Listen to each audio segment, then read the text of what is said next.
دا زه چې دا یادونه کوم چې پښتونخوا ښار ناپرسان دی، دلته څه هم هر هغه څه کولی شي څه چې ستا زړه غواړي. داسې د ماشوم به تاسو ګورئ تېره شپه دا د یو آیفون په سر باندې وژل کېږي. بیا دا بل خوا دا بل ماشوم دی د مرګره کې، دا د ماشوم د باجوړ دی او چا سر چې کار کوي هغې په چاړه باندې وایي، په چاقو باندې وایي او قصه والا ختموي. داسې تعجب خبره خو دا ده چې په پښتونخوا کې ژوند کول موږ د ځنګلو اګزامپل ورکو، مثالونه ورکو، خو زما په نظر باندې په ځنګل کې بیا داسې چې هلته د زورور د کمزور پته پکې لګي. خو دا پښتونخوا ده، دلته هر څوک هر څه کولی شي، څوک هم چې څوک غواړي. دا پښتونخوا دلته خو ته ډز پورته که بیا د نامعلوم په کاته کې ور واچوه قصه ختمه، دلته ته کولی شي.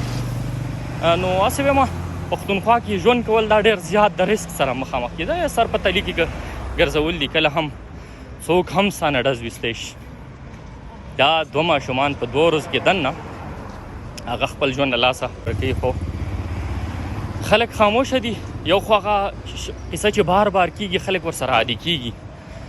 بیا ډېری خلک داسې شي چې بې حسه شي، هغه وایي چې صحیح ده یو واقع خو نه ده چې په دې باندې زه خبرې وکړم. زه هم کله کله ویم چې یار روزمره دا اوس ډیلی لایف روټین دی چې کله وژنه کېږي. دلته خو بس په خاص توګه پښتونخوا بیا ډېره زیاته زه ځکه یادوم چې پښتونخوا کې دا شی ډېر زیات ایزي دی، اسان دی، کولی شي.